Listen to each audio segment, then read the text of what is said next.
गड़ा हुआ धन किसे प्राप्त होगा और किसे फलेगा, यह जिज्ञासा तो सबके मन में रहती है। सभी को यह बात जानने का अधिकार है कि उसके जीवन में कहीं से कुछ गुप्त धन, कुछ गड़ा हुआ धन, जमीन से कुछ प्राप्त होगा या नहीं, तो कौन से मिलेगा, कैसे मिलेगा, यह बात जानते हैं।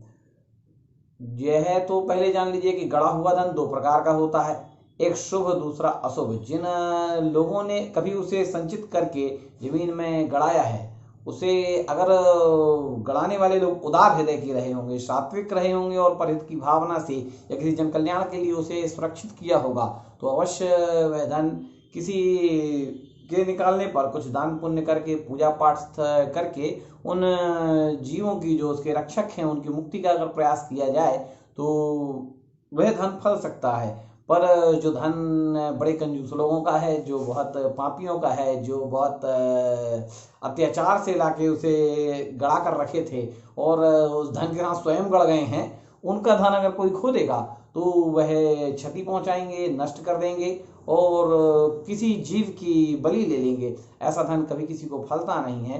तो जिस स्थान में धन हो उसकी एक तो शक्ति देखिए कि वह देव क्षेत्र है या प्रेत क्षेत्र है। अगर देव क्षेत्र है तो उसमें सात्विकता है, वहां से धन निकाला भी जा सकता है पर देव रुष्ट ना हो।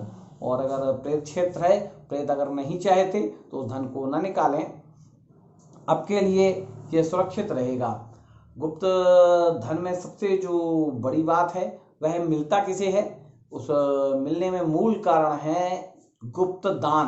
पूर्व जन्म में जिन लोगों ने गुप्त दान किया है उन्हें ही गड़ा हुआ धन प्राप्त होता है। अगर किसी को चाहिए कि यह गुप्त धन प्राप्त हो जाए तो उसके लिए वह सूक्ष्म एक प्रयोग कर सकता है। शुद्ध घी का दीपक उसी स्थान पर जलाए जहां धन होने की आशंका है और स्थान के रक्षक देव को प्रार्थना करें कि हे देव, अगर आप हमें धन देना चाहते हैं तो कुछ मार्ग बतलाएं, और अगर नहीं देना चाहते तो कृपया यही स्पष्ट कर दें कि आप नहीं देंगे। जब तक उनकी आज्ञा ना हो तब तक उसे निकालने का प्रयास ना करें। ये आपके लिए मतलब बहुत कष्टकारी हो सकता है, बहुत दुख मिल सकता है, इसमें बहुत हानि हो सकती है, इसलिए इसे सावधान रहें। भगवान आपका कल्याण करे। गुप्त धन नहीं तो जीवन में लक्ष्मी जी की कृपा से आय में वृद्धि हो और आपको धन की प्राप्ति हो। जय मां दक्षिणेश्वरी।